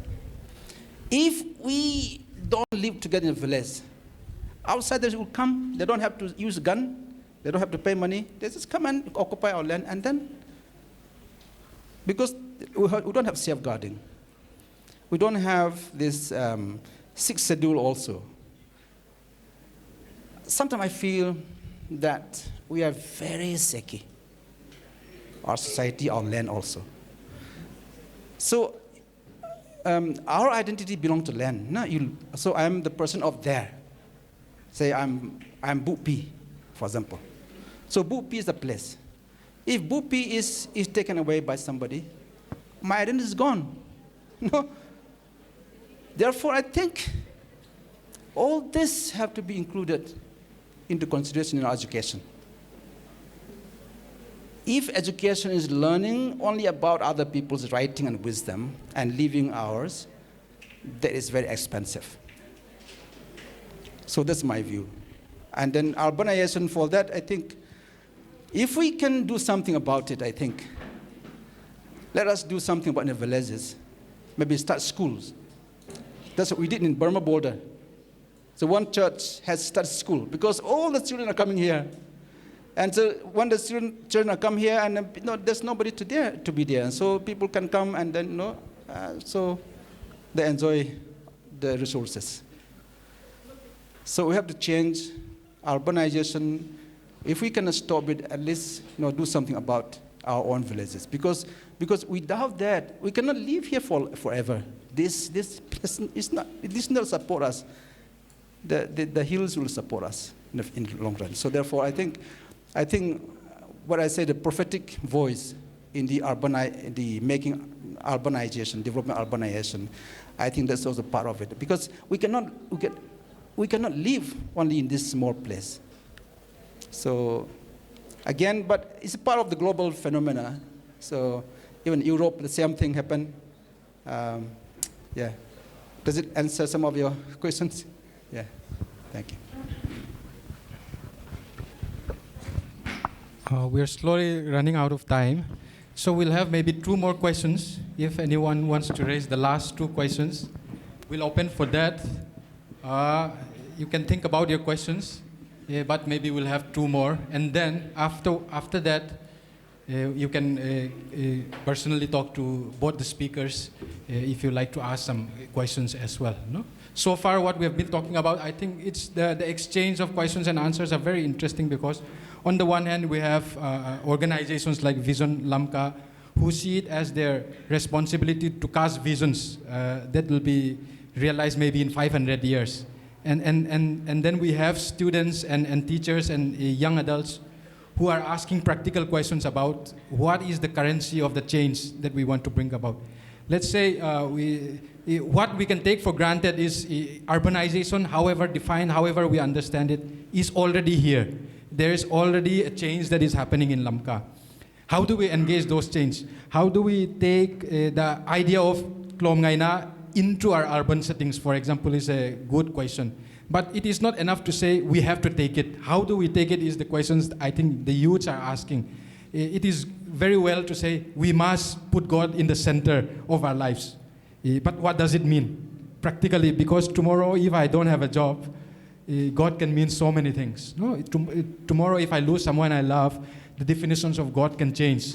And so those are the questions that the youths are asking, I think. And even if you're, and there's a question about, for example, I think, I don't know if I understand it correctly, but there is a question about, is Lamka enough to house the creativity, and is Lamka enough to house the creativity and the range of educated people who are going to be coming out of this place? Where are they going to get job opportunities? How many Ray Barns should we have? How many Hanhua institutes should we raise? Or how do we understand contribution? I think if we look at the example of Vision Lamka itself, almost all of them are people who are working outside and are looking to contribute. And so it doesn't mean just because you're not in Lamka you can't contribute. If we narrow it that ways, then we might not be able to pull all our resources together. And even all our resources will be quite limited. No? And there are, again, so many questions I think we can also pose to ma'am about, because in a place like Lamka, there are so many organizations. Civil societies are acting as pressure groups, as ma'am said. There are, if there is a case that police has to handle, there are 5-6 organizations that are already standing in the way of the police doing work. If they don't get their results in 5 days, they will tell the police, it is your responsibility, whatever happens. And so there can be questions we ask about how do we engage following law and order with our Christian values, with our tribal values, or with our very more modernized, still diluted understanding of citizenship, for example. No? So those are some of the questions that I think even Vision Lamka will think about, even the speakers can also talk about. But I'll open the question, maybe we'll have 2 last questions if anybody wants to ask, or anybody wants to have a say. Any comments from anyone or any questions? If not, I will actually give the time to our principal, Pu Hian Pi Tombing, and then we'll end with that. No? I noticed that some of our students had to go, and they left. So maybe this is half-day holiday, half-day seminar. So maybe it's time to wind up, I think. There are 4 characteristics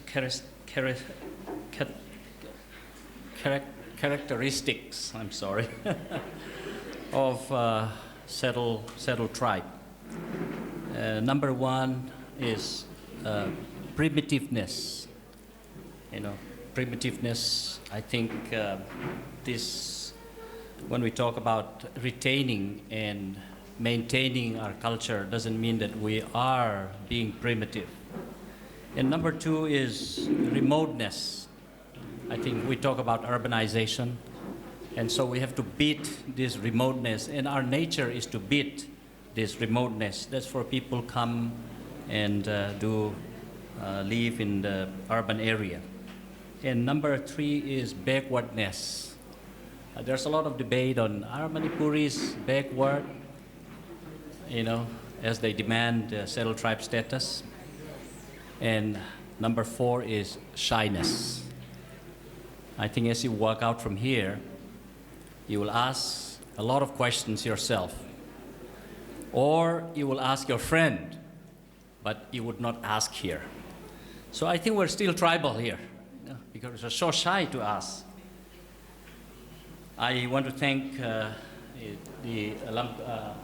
Vision Lamka today for partnering with us in organizing this Vision Lamka seminar on half-day symposium on promoting healthy and ethical unique urban culture.